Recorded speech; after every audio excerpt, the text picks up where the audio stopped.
you're watching an exclusive interaction with market veteran, Mr. Ramesh Damani. Welcome to the show, Mr. Damani, and thank you so much for taking our time. Always a pleasure, Geetu, and may I take this first opportunity to wish you and your viewers a very happy Diwali, a very successful Samvat 2080. Thank you so much, sir, and we all wish you a very happy Diwali, and may this new year, Samvat 2080, bring lots of wealth and good health for you, sir. Thank you. Let's talk about the market, sir. Indian equity markets have created history in 2017. Nifty touched 20,000 mark, Sensex 67,900. Small cap and mid caps outperformed with more than 30% returns for the year, somewhat 2079. So what is expected of 2080? The same kind of returns or some bit of tone down this time? You always started off with the most difficult question, Geetu, what to do the next year in the market. Let me tell you this.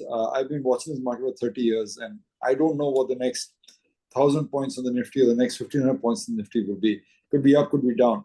But I'm pretty confident the next 5,000 points in the Nifty is higher because the trajectory of this country is bullish. We're doing well out there. So the message that I would like to suggest to your viewers is that remain invested in good quality equities and don't be scared by the volatility that happens. Yeah, some geopolitical tension could happen, some local issues might erupt, and the market could fall 500,000 points. But as I never get tired of telling people, when I joined the equity markets, the Sensex was below 1,000. Today it's over 60,000. So, the long-term trajectory of the Indian market has been higher, and I see no reason to change that over the next few years. So it has always been said by the foreign institutional investors who come on visit India, saying that the valuations are stretched. On the one hand, they say the valuations are stretched. On the other hand, they say the visibility for next 3 to 4 years, as far as the earnings of the corporate India is concerned, is looking very good. So how do you see this? Well, I've heard that, but India has always been an expensive market. It's never, I think, for the last 10, 12 years, the PE has been higher because you have a basic broad universe, an emerging market play, a good demographics favoring you at this time. So, that beauty is in the nature of the beholder. How much you pay for stocks depends on your individual appetite for it. But generally, I have seen that quality has got richer in India, not poorer in India. And that if you wanted to make money in India, you got to invest sometimes at somewhat higher valuation. But instead of looking at only the P ratio, which perhaps might be one matrix you're looking at, you should look at the potential growth opportunity of these companies. Can these companies grow at 20%, 25%? And if that, then the P in a few years becomes fairly reasonable.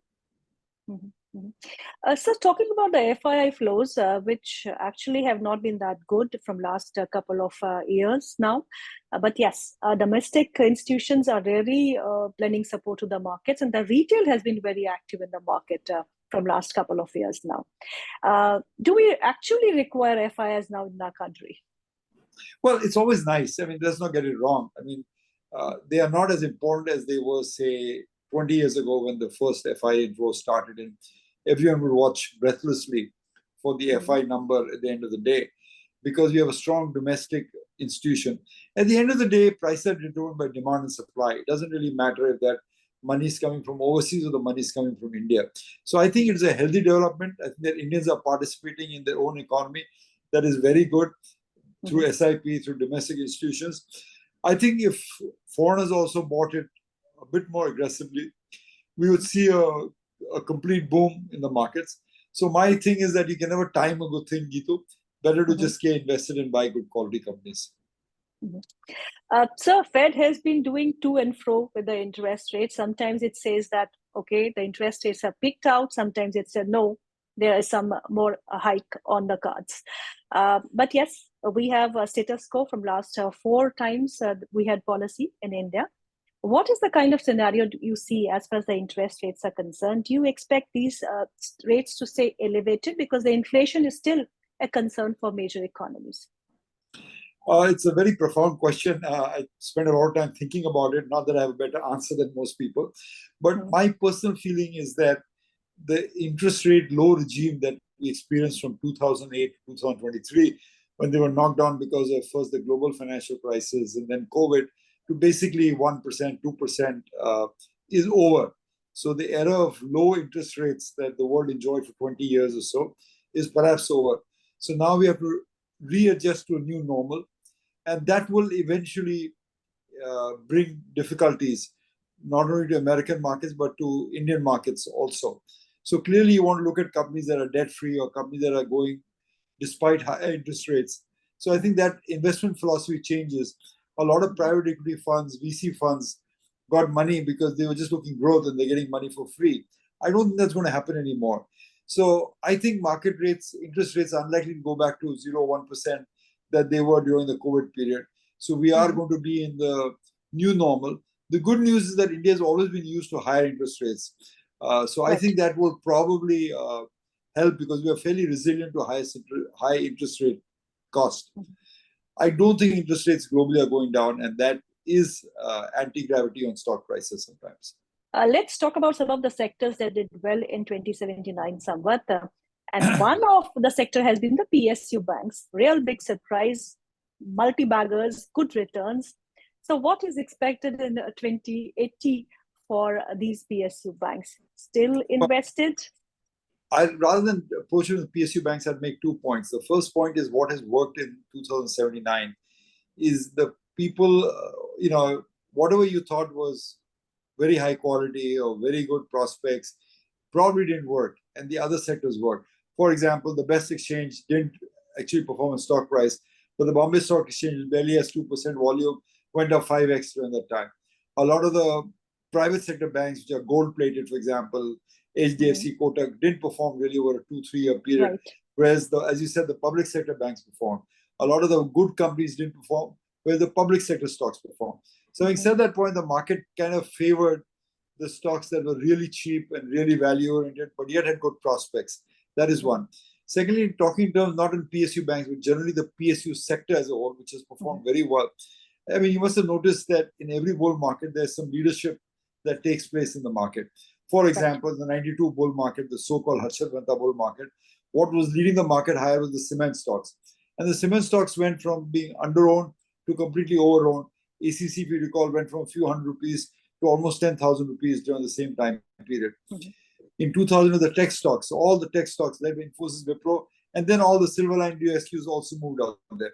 So the first question investors need to ask themselves is, where is the leadership in this bull market that is taking place in India? And I would respectfully submit to you that part of the leadership is with the public sector stocks, not necessarily the banks, but the public sector stocks. And within the public sector stocks, it's been a rolling bull market. So first you had the defense stocks move up, like Mazgon and GRSA. Then you had the railway stocks move up, like RVNL. And then you had some of the banks move up and do well. And I think now it will go to some of the consultancy companies, will go into some of the commodity companies within the PSU basket. But I think for investors, it's a good idea to look at the broader basket. The PSU basket itself is fairly diversified with a lot of choices available. And there's still reasonable valuations available at 10p, 12p, 5% yield, housing finance companies, for example. So I would look at those sectors, and I would think that the leadership is now known. The leadership in this bull market is with public sector stocks, at least partially. One of the other sectors that did well is capital goods, and then you have real estate sector that also did well. So what is the sector that you think is going to outperform in 2080? Well, I can't say about 2080 particularly. You're right, real estate will do well. I think it will continue to do well because the demand is fairly off the charts. Pardon me. But one new sector that I'd like to share with your viewers, perhaps look at. Recently, when the Prime Minister Modi met President Biden of America, they came up with what they call the IMECC Corridor, the India, Middle East, Europe Corridor. What that involves is transshipping goods from Asia, from India, through ports in Bombay or Kandwa or wherever else, and then transshipping them to Dubai, and then by rail link, taking them all through Saudi Arabia to Haifa. So all this is enormous infrastructure spend that will happen. The rail link has to be built. The shipping infrastructure has to be upgraded. So I think there'll be tremendous opportunities for investors over the next 3 to 5 years for participating in companies that will benefit from this. What are examples of companies that can benefit from this? There'll be infrastructure companies who will lay the railroads out there. There will be consultancy companies who will do the survey work for it. There'll be logistics company who will actually handle the volume of trade. There'll be shipping companies that will actually transport it from Bombay to Dubai, at least in the first leg of the trade. So they can build a basket of stocks. And like we always say, the investing should not be looked over 6 months, 1 year, or somewhat to somewhat perhaps, but over 3 to 5 year period. And while this project is likely to get delayed because of the tensions going on currently in the Middle East, I think it's likely to get done ultimately. And I think that unlock a huge opportunity in trade, logistics, investing. So if you're looking for a new thing for the next 3 to 5 years, I would suggest you look at prospects within that sector. So if that is the case for next 3 to 5 years, would you pick up some of the IT stocks too? Rather than IT will do well because IT has been transformational. If you ask me in the 30 years, what has transformed in India the most is, I would say, technology. The technology boys have bought us a pride of place. They've got foreign exchange reserves. They're getting big contracts. They do well. But the story within the IT is one of digitization and one's of knowledge working and one of artificial intelligence. I think particularly in the first two segments, which is digitization and in the knowledge work, I think India is going to do extraordinarily well. India itself is a digital powerhouse. China may be much far ahead of us in physical infrastructure. But in terms of digital infrastructure, whether it's UPA or direct pay, we are leaps and bounds ahead of the world. We're really doing a great job of that. And I think a lot of that technology can be exported in the world. So I would look at companies that specialize in that or specialize in knowledge working. Because what has happened is, as Tom Friedman famously mentioned, the earth has truly become flat. The cost of telecommunications has fallen significantly. So connectivity is very good now. And we're producing a lot of engineers, a lot of bankers, a lot of mortgage specialists, and a lot of lawyers who can do all that work remotely by Zoom video as we are talking or by communication links. So that work is going to expand quite dramatically in India. So within the technology sector, of course, you can, of course, bet on the majors, but I would still bet on the KPO type of companies. And I would also bet on people helping the digitization push. That is one of the extraordinary successes that we've had over the last few years. Correct, sir. China plus one strategy played out well for initial years, but do you think that is one thing that India needs to really work on to take the lead amongst the emerging markets? I think so. I mean, that's a major thing, and I think we're now starting to see the benefits of the strategy. Are we taking full advantage? We probably aren't. We probably could do better.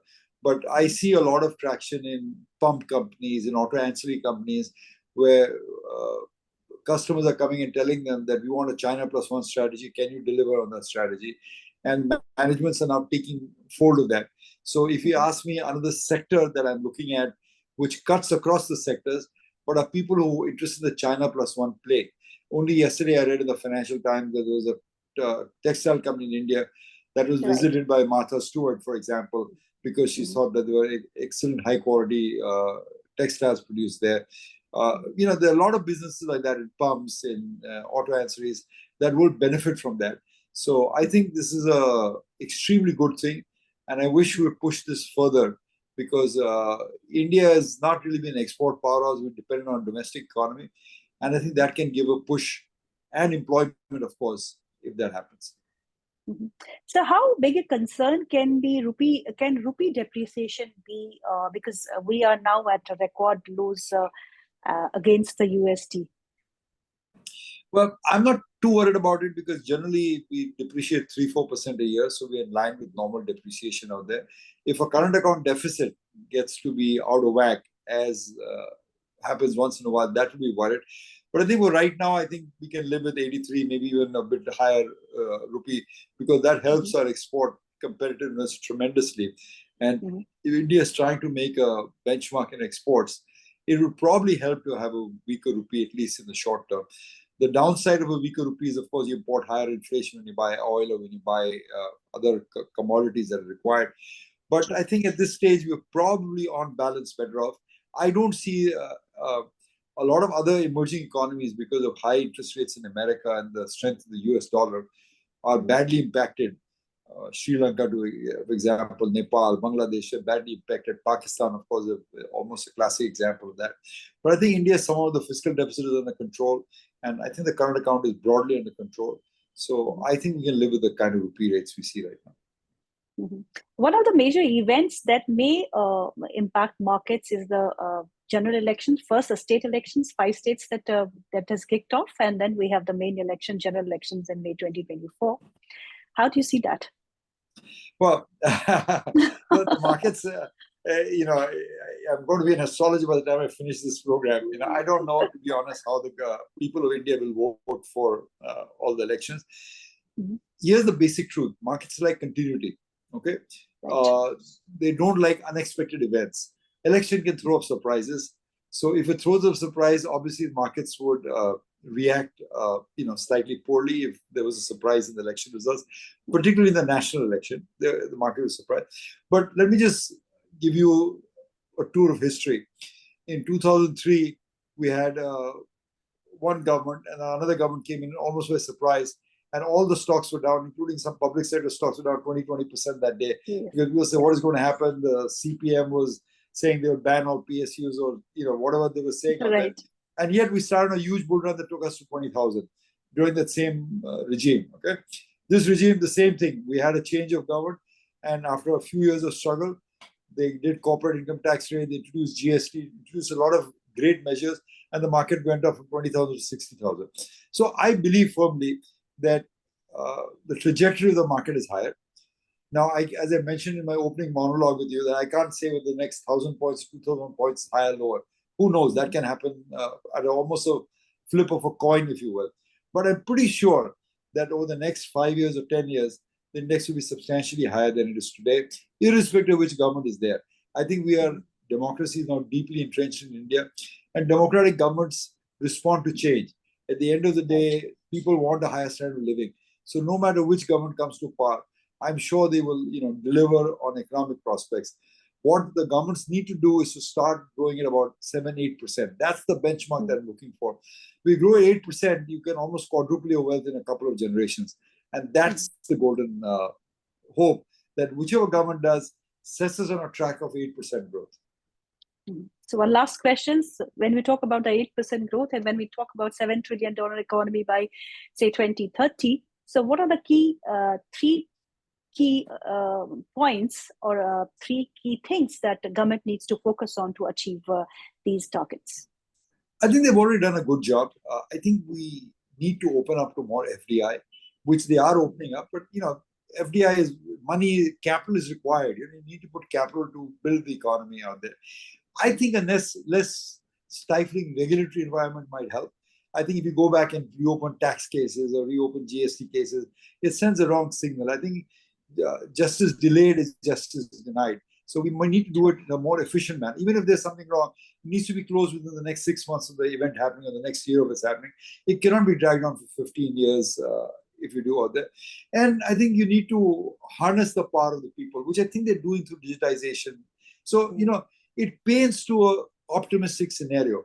And like I mentioned to you that when I started, the index was 1,000, now it's 60,000. So a lot of people can say, oh, you guys were the lucky generation. You made a lot of money. The index went up 50x when you were young. But with all the sincerity and all the belief I have, I would like to suggest that the next 10 years, 20 years, 30 years, or at least the next 10 years are as good for India as the last 10 have been. And there's lots of opportunity to make money. So the trick is what the Indian investors are now learning is to remain invested in high quality businesses and not be afraid about the volatility that happens with election change, happens with global financial crisis, happens with COVID. As long as you're in a good business, you have to ride the volatility if you want to make returns. And the Indian market has proven over long periods of time to be a great compounding machine. Thank you so much, sir, for your time. It was a pleasure speaking to you as always. Thank you, Geetu. Thank you so much. And again, a very, very happy Diwali to all of you. Yes, sir. Wish you and your family a very happy Diwali.